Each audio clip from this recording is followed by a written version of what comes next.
Hey, it's Bill, and you're tuning to the Pennsylvania Rock Show, featuring best unsigned rock and metal that Pennsylvania has to offer, right here on PARockShow.com, MegaRockRadio.net, 107.1 FM, St. Louis, Missouri, AltRockRadio.ca, Hamilton, Ontario, Canada, RootarooRadio.com on the beaches of San Diego, California, XRP radio.co.uk in Birmingham, United Kingdom, and right here in the thriving metropolis of Leechburg, Pennsylvania, buildthescene.com/radio. This is episode number 591.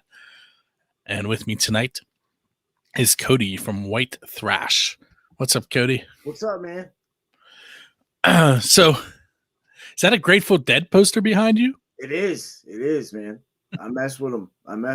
You know? If it wasn't, I don't know what else it could be. It's pretty. Yeah, it's Scarlet Pagodes, but we can see it from a mile away. It's, I listen to all sorts of different music, Grateful Dead, lots of reggae, and, For those of you jumping on to check out the video right now, if you comment wherever you're watching, either Facebook or YouTube, Build the Scene's Facebook or Build the Scene or First Angel Media's YouTube, we will be able to interact with you. But if you're watching on Facebook on First Angel Media, the comments you make there, we will not see. So if you want us to interact with you, you have to jump over to Build the Scene on Facebook, which is facebook.com/Build the Scene.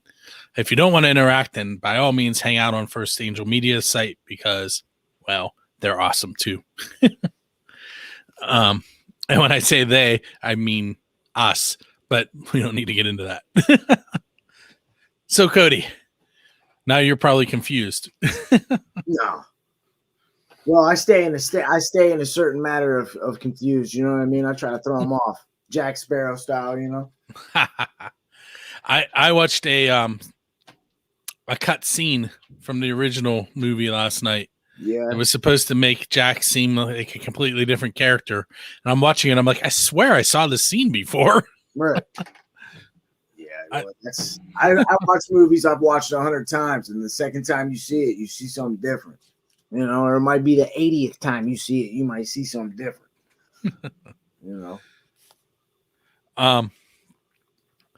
Basically, the scene explains how he became a pirate, and what it was I can't think of his name, but one of the British guys tried to get him to bring slaves over, and instead of bringing them, he released them.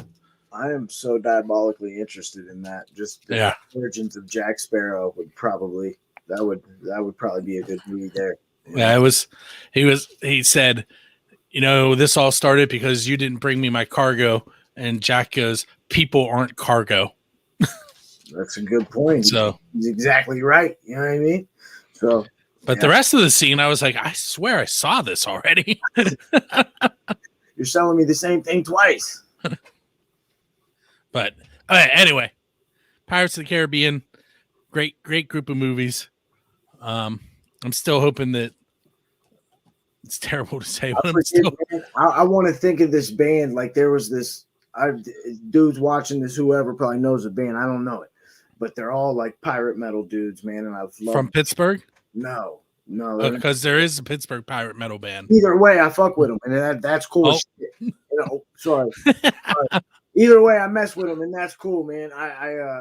But every time I see him, that's the first thing I think of. It's like Jack Sparrow is an awesome frontman. That's sweet. Well, yeah, Johnny is in a band. Oh, he is with like Alice Cooper and all them. Yep. Huh? Yep. Man. Honestly though, Nita's pretty good. I don't know why you'd want Johnny Depp in your band when you got Nita Strauss in your back pocket, but hey, Well, there's good any chance to be in the news is a good chance to be in the news. You find ways to get yourself seen. That's true. That's true. There's no such thing as bad publicity if you're the right person. Speaking of, without saying the word that you just said, tell us about the challenge that you put out there. Oh, the BPM challenge. Listen, man, So this, first of all, was a joke. Okay, nobody puts that out there unless number one they're ready to lose. That's how I learned. Okay. I'm a hip hop fan as well. Now there's a friendly competitive. Okay, we've seen the verses, right? If you pay attention to that, now not everybody pays attention to that, and that's fine. But there's such a competitive edge to that, and these guys really polish their skills and whatever it is, doing that in a friendly manner. Of course, it's all jokes and gags, but me and the guys in Whitethrash, that's how we like that energy. So the BPM thing was just number one, we are a thrash band, so we love beats per minute, right? And it was just to get them riled up. It did that. Yeah, riled them up. But please come get us. You know what I mean? We want to start maybe introducing something like a battle set. That would be, of course, it would take the right venue, but 2 bands, 1 stage, song for song, everybody's mic'd. I think that would be a really awesome thing. Now, of course, we're not talking like it's got to be friendly. It's all friendly, and it would be great. Banter back and forth between frontmen. It would bring an energy to a metal show that would be a little bit different, I think, and it would be nice. So it's just that, it's friendly. My buddy Waylon, he's a young kid. He's young, and he is an excellent guitar player. I mean, he is a ripper, and he was the first one to come at me, and I love him for it. And that was great. And I just wish that could happen more without people getting sore or unhappy about it. Hey, I put that up there because I'm ready to lose, bud. I'm not trying to beat everybody. I'm ready to learn something new. And everyone's a student. Excuse me. I don't mean to interrupt. I heard BPM challenge, and I thought you might want to check. Thanks, baby. But anyways, that was just us, because that's how we are, and we can take it just as well as we can give it out. So you just kind of described. We have a show on XRP Radio once a month. It's called Friendly Fire, and what we do is Jonna and I represent First Angel Media and Build the Scene, and we come on and we just changed it. So the format, we bring 3 songs from our music scene, and they have to try and match 3 songs on the fly with our 3. And then they give us 3 songs, and we have to try and match from our scene. And then we have one, I forget what we were calling it, but nobody gets to hear ahead of time. And we just put them up against each other, and whatever they are.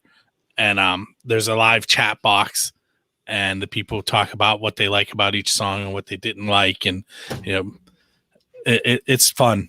It's very similar to what you were saying. And unfortunately, they keep winning. Of course. Well, that's how it goes, we're taking it to their home ground. Exactly. And you can't take anything personally, maybe.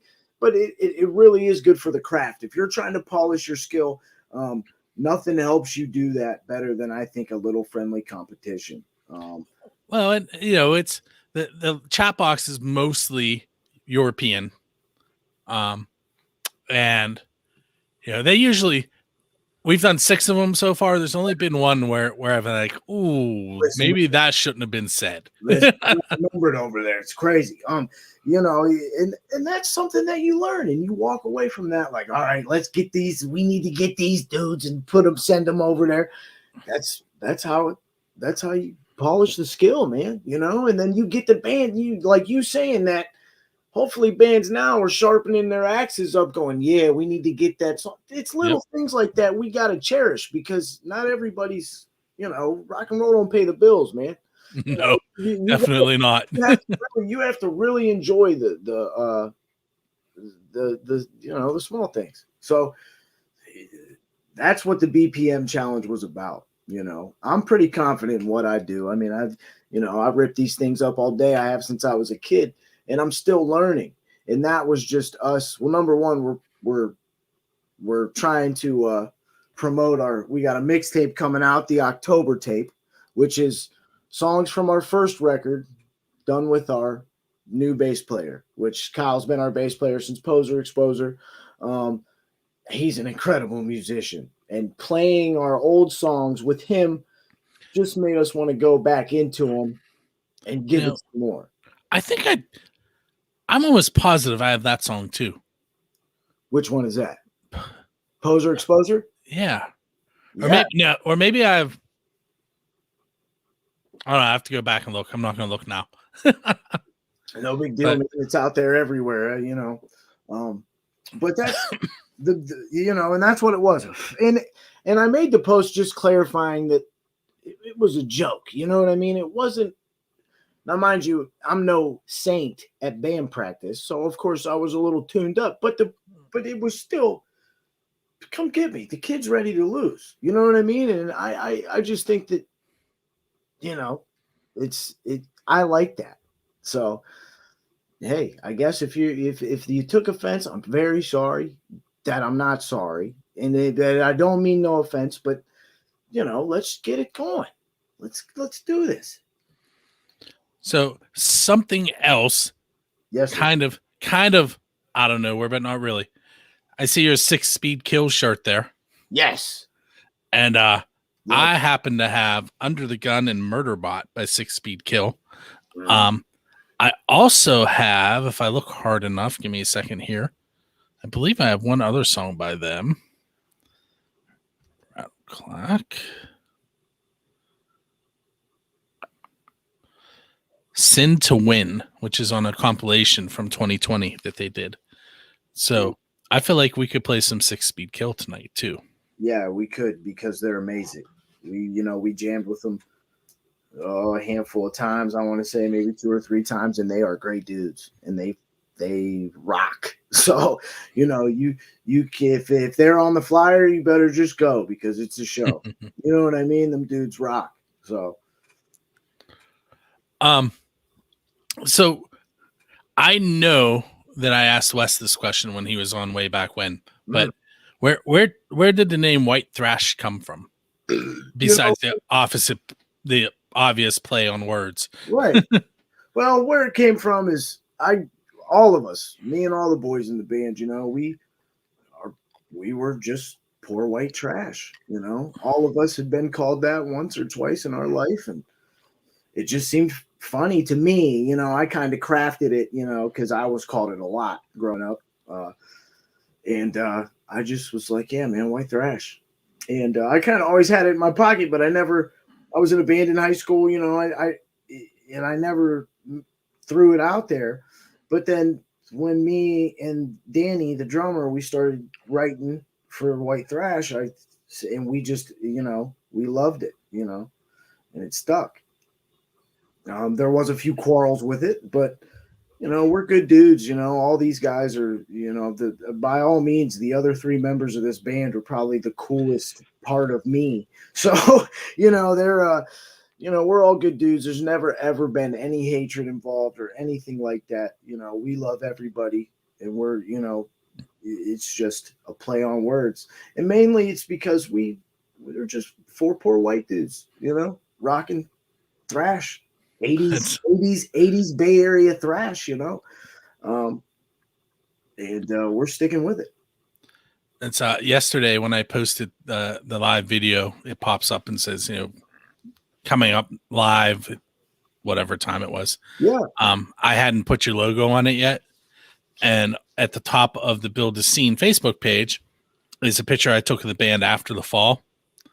And their drummer sent me a message, and he goes, "Hey man, I know this is because it's at the top of your page." He goes, "But this is hilarious." Because it showed them and had your band description. Yeah, you know, it's funny, you know, me and the guys will Google the band sometimes, and we'll find like crazy bios.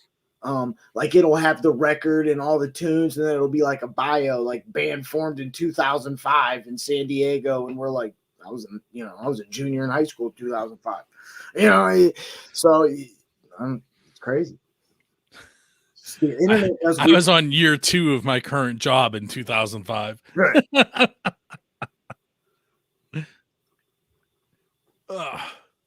But let me throw some Pennsylvania Rock Show type questions at you. Yeah. Yeah. We're going to start with the one that's kind of become like the official question of the show, and that's, who's your Dave Grohl? In other words, what band or what person in a band would you want to go up on stage with and perform one of their songs? You know what, man? I'm not even gonna blink an eye. Pantera is my favorite band ever in life. I mean, I shouldn't say they are my favorite band, and I would have to say, given the chance, I don't care what situation we're at. If I was able to have them all reunited and alive again, and then be like, "Yo, I would do in a minute," and that is probably outside because I'm a real devious dude and I'm real driven and kind of conceited in a way, but outside of Pantera, I'm driven towards me and my dudes and myself and my drummer behind me. Got my bass player. I'm not worried about anybody else. But if I had the chance to get on stage with them boys from Pantera at about 1991, I would be all over it. 1991. I haven't even heard of. I had not even heard of Metallica at that point in my life. No? Nope. Oh man. My introduction to Metallica came in 1993, and it was the Black Album. Hey, dude, you know what? I still rock with the Black Album. It's weird because I never like feel like I remember discovering music. You know what I mean? Like I feel like everything was always just there for me. Like when I hear a new song, I mean I can tell like, oh yeah, this is a new song, but I can't. Like, well, I do remember hearing Pantera for the first time. My cousin gave me a CD and I put it in and it ripped. But other than that, I feel like I've been so locked into like the stuff that I listen to that just when I do hear new music, it's got to be super, super crazy for me to pay attention to it. I see a flaw. I see that as a flaw because I get so bent out of shape, writing and doing stuff, and then like I don't pay attention to new music, and it kind of drives me nuts. My introduction to rock, I can't give you a date, but I have an uncle who's 5 years older than me and another one who's 9 years older than me.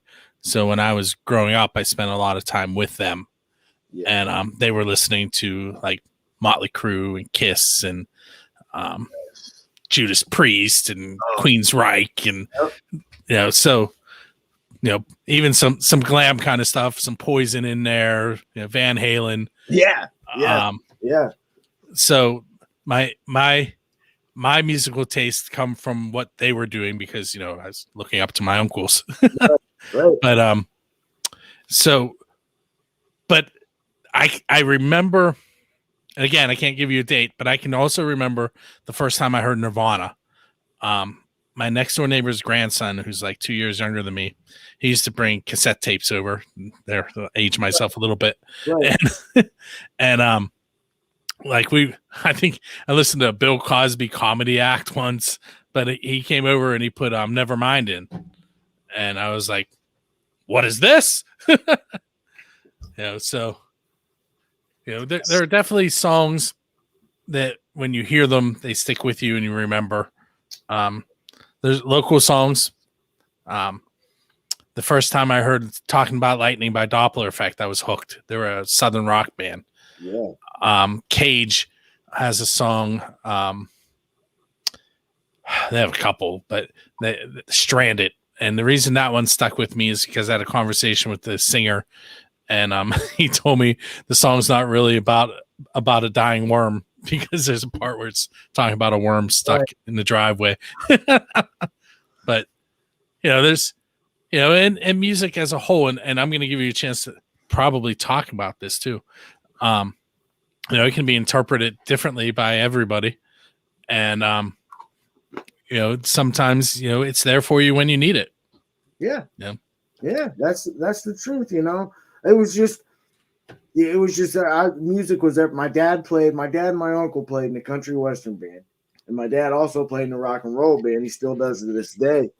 But and then my mom would go, she would like wake up cleaning to like Van Morrison, and then by the end of the day we would be completely into Ozzy. And I mean, we went through everything, Patsy Cline, the whole chart. So I've just always been real open. Like I said, new genres of music are just, I don't I feel like they've always been there. You know what I mean? Like I never feel like I've walked through a door to like, oh man, a new world. You know, I just feel like it's always been there. Well, here, if let's say Whitethrash is on tour, and for some reason you hire me to drive. Oh boy. And we're going from stop to stop. What are we going to listen to in between cities? Oh man. Well, we're gonna rip it up to some Molly Hatchet, and then we'll probably listen to the audio of all the races that Dale Earnhardt has ever won ever in his life, which is all of them, and probably get into some like folk punk for a little bit, and then right into some Slayer, and then we'll just repeat it. We just keep running that back, and then now I forgot because a lot of this time when you're driving, it's gonna be Wu-Tang songs sprinkled in between. It's gonna be like a Raekwon song and then a Ghostface song, and then it would be a crazy ride. I'm telling you. I'm gonna ask you one more question, and then we'll talk about your song, and then we'll take a little break, and then come back with the second segment if that's okay with you. That's cool with me, man. All right, so let's say you're sitting on a bench. This is your Forrest Gump moment, and you're holding that box of chocolates, and your favorite musician comes and sits down beside you, and you finally have that chance to ask a question that you wanted to ask them. What question are you going to ask? And who are you talking to? Just so everyone knows. Oh man, that is a deep question, dude. Wow. Oh, hey Zoe. Okay, I'm sitting on a bench, box of chocolates. Wow. You know what, man? Can I deviate from the favorite musician thing? Because can I use another favorite musician? Like, can we? Yeah. Okay.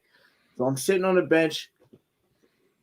Gary Rossington from Leonard Skinner comes over and he sits next to me. And I'm looking over at him and I'm saying, see, it's not a question though. I gotta figure out how to form it as a question. Oh, just tell us. I'm looking over at him and I'm telling him to play I Know Little right now because I want to know if he's still playing that lick at his age. That's what I would ask him. Hey Gary, are you still jamming I Know Little? Are you still playing that lick? Because that's a tough lick. And I would eagerly await the answer to that. Eagerly. I know all my fellow guitar players out there, if they mess with Skinner, they know that I Know Little is that's a tough lick. My dad was getting after it for years, and we used to pick on it every now and again. And that's a tricky lick, and I want to know because Gary's still jamming. I'm pretty sure them boys are still, he's getting up there, and that's a tricky lick. So there it is. See, now I kind of want to know. Dude, I'm telling you, I want to know. Like, I want to see their set list. Like, are you guys still doing I Know Little? Because that's now they got some hitters. Allen's dead, and they got Ricky. I think I just watched a movie, but I'm sure. I just want to know. You know what I mean? Or see if he has a cool little trick of how he's doing it. See here, I'm going to throw out one of those musical moments. On the 22nd of October, I went and photographed a band called Crash Army, and it was perfect timing. They had Freebird on their set list, and they're kind of like a punk grunge band. And I saw it listed there, and I'm like, what the? And right before they played it, someone in the crowd yells, "Hey, play Freebird," trying to be funny. Oh man! And they played it, but they played it as a punk song. Oh, and it was amazing. I would dig on hearing that, man. I was like, this is awesome. I would love to hear that. We do that with our newest cover. You'll hear, pay attention to the October tape. You'll hear, but we do a few covers like that where we just kind of do it our way. And that's so cool to do Freebirds, because everyone yelled. The worst thing you can do at a White Thrash show is yell Freebird at Damien because that boy's sharp like a knife. He's got comebacks in every pocket of his jeans. He's got you know, and but that's the age old thing. I've shouted "Free Bird" at tons of music festivals, shows, everything else. So the fact that a band actually was like, yeah, let's give them Free Bird. Then they want Free Bird, we'll give them Free Bird. I think that's cool. I have been known to yell, play the Dukes of Hazzard theme song. But usually it's to Terry Lee Spencer, who actually does play it. You know, man, me and the guys. What's that called? The Ballad of something. I can't remember.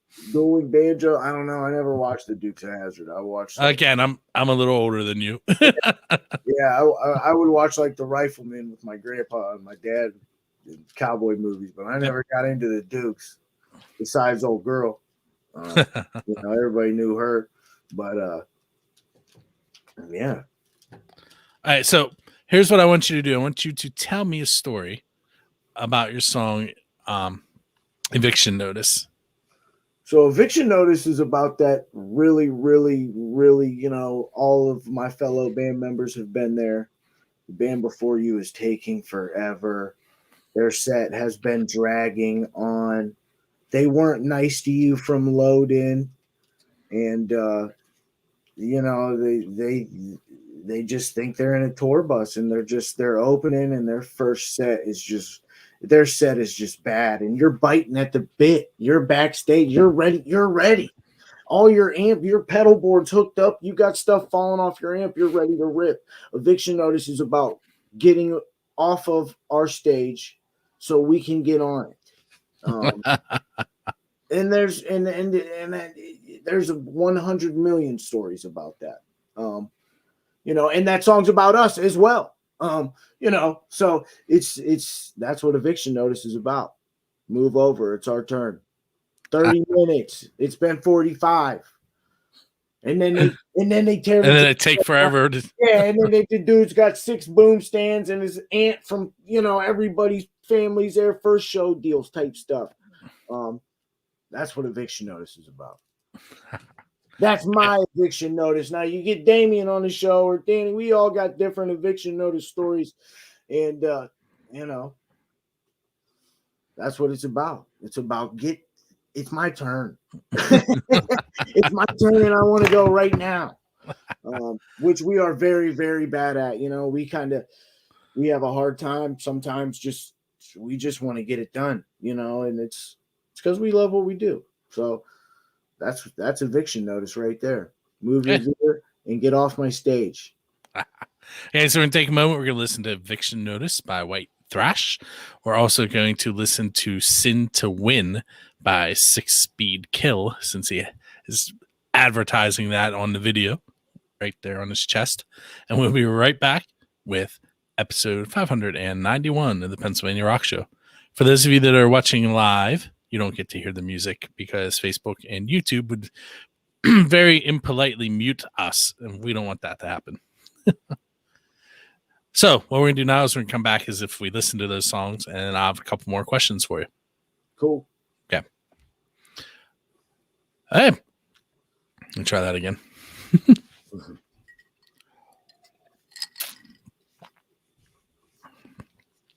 That was 6-Speed Kill and their song Sin to Win off of the Rattleclack competition.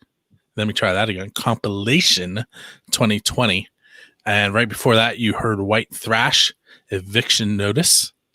And I'm going to get off the stage and ask a question. And if you weren't listening, you have no idea what that's about. We just came in. So, Cody, you're walking down the street. And you come across the DeLorean sitting with its door open and its flux capacitor ready to go. You get to go back in time, follow around any band you want for a year. Who are you going to hang out with for a year? At any point in history. At any point in history.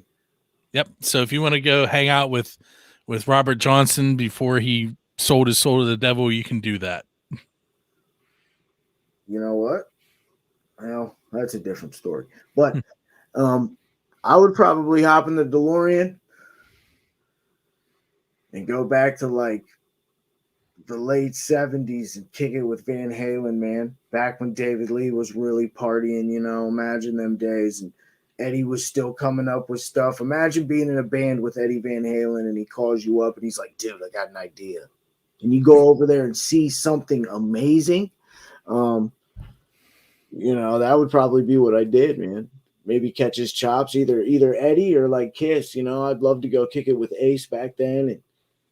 And, but it's a toss up. I'd probably definitely go with Van Halen though, because them boys were getting it in. That was some good partying. All right. I was watching the recording of the Ludini Rock and Roll Circus on Monday, which is another podcast.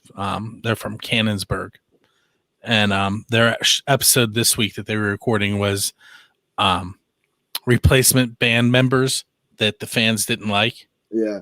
And I can't believe they did not mention Kiss.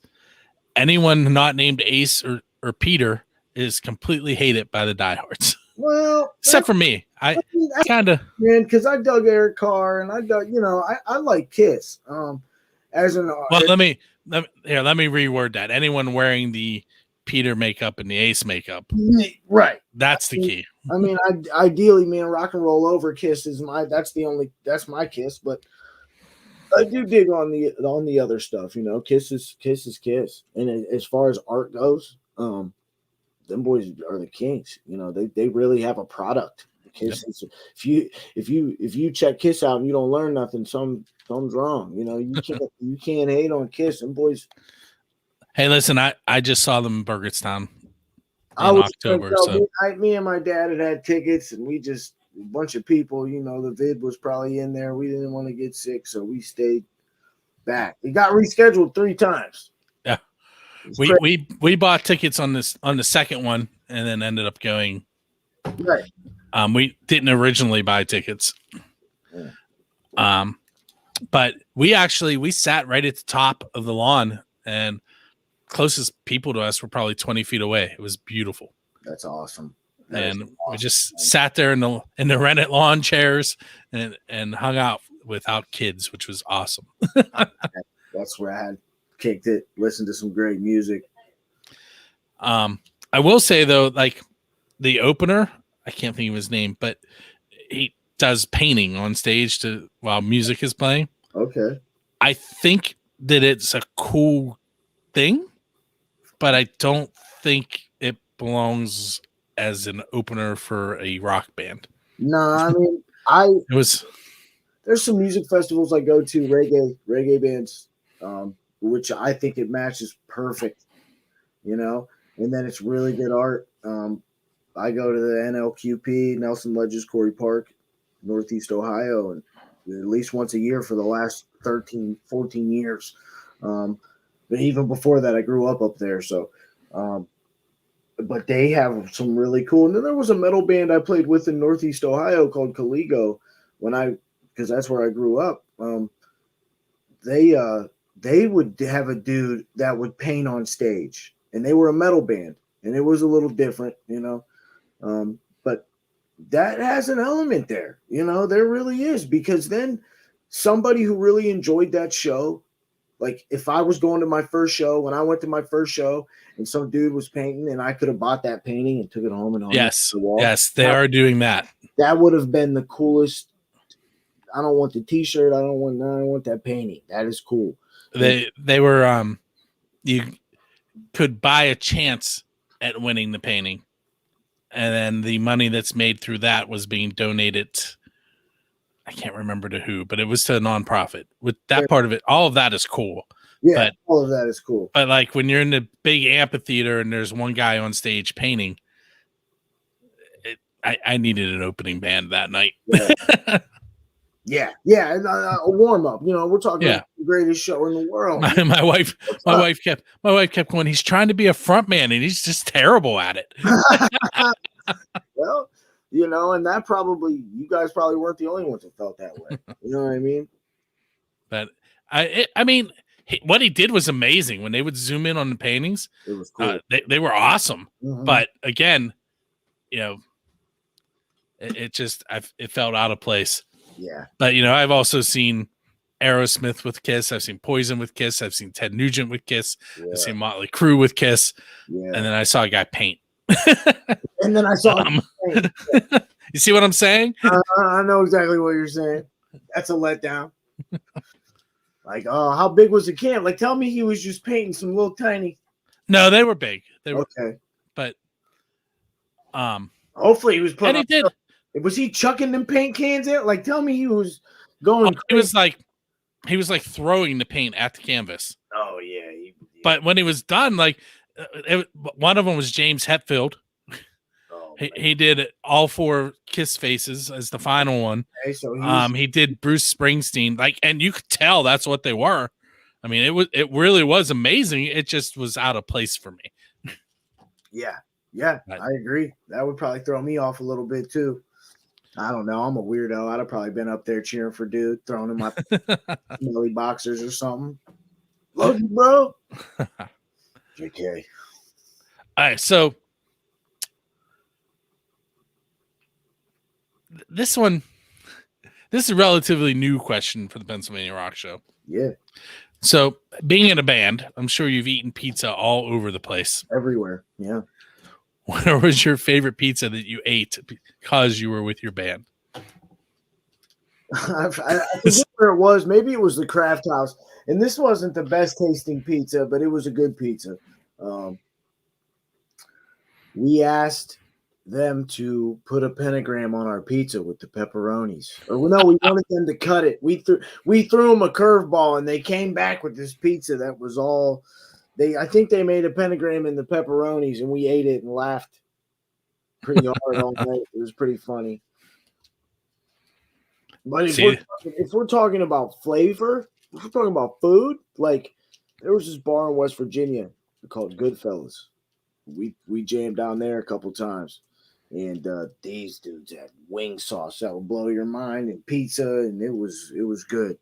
But everywhere, that's one of the best parts about playing in a band is you go there, you load in, you eat a bunch of food, and then you get to work.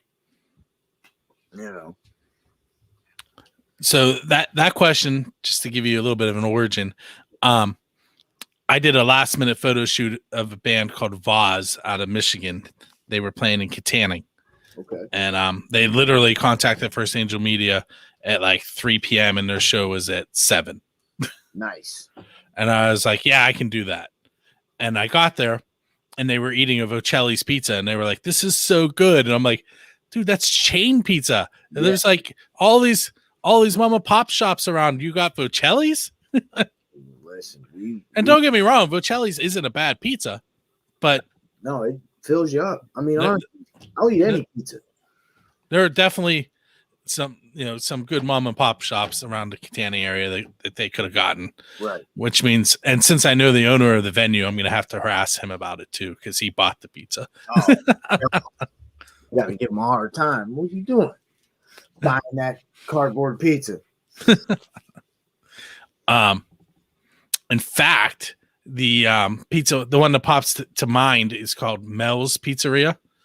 And her brother was in the band Cage that I mentioned earlier. Cool. So you could be supporting the sister of a local musician if you do that. Right. Absolutely, man. Absolutely. We have our spots, when we revisit places, we usually, we'll go down there and get the little Philly cheesesteak or whatever, And then there's some places we go and we're like, we're not going to go to that place again because it was crazy. One day I'm going to go back to Chicago. I've only been there once, and I'm meeting at Buddy Guy's Legends again. I bring that up. People that are listening to the show are like, he's on that story again. Yeah. Do you know who Buddy Guy is?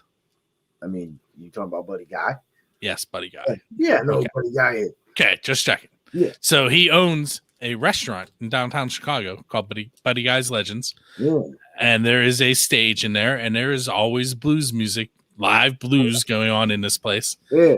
So we went in to eat lunch, and there was a guy playing the blues while we were eating. It was such an amazing experience. And you're sitting there, and his Grammys are in glass cases in the room you're in. There's it looks like the Rock and Roll Hall of Fame. There's guitars hanging, and there's Right. little plaques with stories about each guitar. Oh man, And there's a dude, like for us, it was a guy playing solo acoustic, right? but he's just sitting there playing for us. It was awesome. That's awesome, dude. I've I went to the Hard Rock in Florida. We played the Hard Rock in Pittsburgh. Those are just really cool places, man. I'm gonna have to put that on my bucket list. Go out there and check that out. That's pretty cool. Now, I have to say this just because I say it every time. The only thing that I didn't like was they served RC Cola. You don't like the RC? I do not like RC Cola. Yeah, I don't know. I like RC and CR. You know what I mean? RC Cola and Crown Royal, or just Crown Royal, or whatever. Yeah, to me, RC Cola tastes like Diet Pepsi.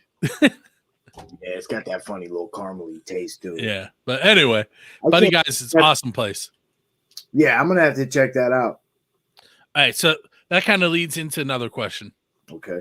If you could play any venue, and it doesn't have to be like a venue, you could tell me that you're going to play in Antarctica like Metallica did, or you're going to play in the ocean to the sharks like Kiss did. Sorry. What's a venue that you would like to play at? Red Rock Amphitheater. That one comes up a lot. That's on my list to just go see a band. Yeah, same here. And I think that would be the place. I think that because we love being loud. And I think that all the guys in the band would I could just hear Danny's kick drum 20 miles out in the canyon. You know what I mean, or whatever. Like that just excites me. So like Damien sound checking in the Red Rock Amphitheater. Come on, it's crazy. I would love that. All right, last off the wall question, and then I'll ask you two final important band questions, and I'll let you go for the evening. Okay. All right. So I mentioned Robert Johnson earlier as kind of a preview to what was coming. So you're familiar with his story too, right? Very. Okay. So let's say you are now standing at the crossroads waiting for the devil to arrive. What are you selling your soul to the devil for? Well, you sell your soul to the devil. You're actually selling your soul to yourself. And this is how I've always looked at it. When you do that, you are now committing to what you've learned. Nobody's going to grant you magical powers. I don't care what happens, but I would be at that crossroads and I would ask the devil for the strength and the certainty to hold myself personally accountable for anything I do and to be as good at whatever I do as I can be. And that's it for me. I feel like you might have known that question could come up. I've been asking myself that question for 33 years, and I've been at a few crossroads, you know what I mean? And ability counts for a lot. So does personal accountability. I 100% love that answer, just so you know. Thanks. Usually when I ask that question, people get stuck with the fact that I'm saying you're selling your soul to the devil. Right. What I'm really asking you is, what is that thing that's so important to you? Yeah. And you nailed that question. Yeah. Usually I have to go, let me reword it for you. Yeah. Well, the other thing you have to ask yourself is, what do you think something that would hold that power would think of you if you were to ask for something very vague? I want to be the best guitar player in the world, or I want to, Robert Johnson, if you've ever watched movies or studied him or whatever, he disappeared for a long time. And you'd be a fool to think that practice wasn't involved there. Now, right. By all means, it was over a year. Yeah. Now, by all means, like I said, maybe he had a pretty good answer, and they gave him what he wanted because that boy he did, you never know, Did you know that he was 27 when he died? Yeah. like Kurt and many other musicians. Yeah, all sorts of. Yep. That's a crazy it's a crazy thing to think about, but that also depends, I think, on your answer. All right, so here are my two band questions, which is it's a show about bands, and I say I have Pennsylvania Rock Show questions and I have band questions. But if you've been listening, you understand. They're all band questions, but what's coming up next for Whitethrash? A lot, man. I work with some tremendous musicians, and as long as we're holding it together, we're holding it together right now. Like I said, we're working It's 10 o'clock. We're working on a mixtape. That was the Mac. It hollers at me. That was awesome. We're not doing it. We're not doing no EPs. We're doing mixtapes. Okay. Now, Wu-Tang had the purple tape. Raekwon had the purple tape. Whatever. However you want to look at it. Or wait. I don't know. Either way, WT purple tape. We're doing the October tape. And it's going to be freaking hilarious. And it's going to be a bunch of our old songs mixed up and redone with Kyle. And they're great. So look forward to that. We got some shows coming up. I haven't seen any flyers yet, but we got a few shows coming up, some things. We landed DRI April 14th at Preserving Hardcore. If you need tickets for that, contact one of us. We'll get you some tickets, get you in the door, whatever. If you're watching the video, right below me in the video is the Facebook address. Yeah, go check out the Facebook, and we're just steady writing. We have begun writing for our fourth full-length deal. We're gonna do a whole nother album, and it's gonna be a wig splitter. We're just gonna milk it. Crap. For those that aren't watching the video, it's facebook.com/Whitethrash official. So, what did you say the title was of the album from July? Slam Barbecue. Yep. Slam Barbecue. It's a great one. We're really proud of that. We pushed ourselves hard for that, and we'll be ripping it. Come see us live. We might be jamming some new ones. We'll definitely put some old ones back in the mix with Kyle. He's a heavy hitter. So if you haven't seen us with Kyle yet, you need to get out there and see us with Kyle, because of course, Davey and, me and Danny back there, we got to work hard to keep up with those two. But, come check us out, man. Rip it. Maybe catch a really funny cover, so. Hey, last question. Besides Facebook that we mentioned, where else can people find Whitethrash? Bandcamp, Apple Music, Spotify, everywhere. All one word, Whitethrash. There are many posers, but there's only one us. So make sure you get the right one.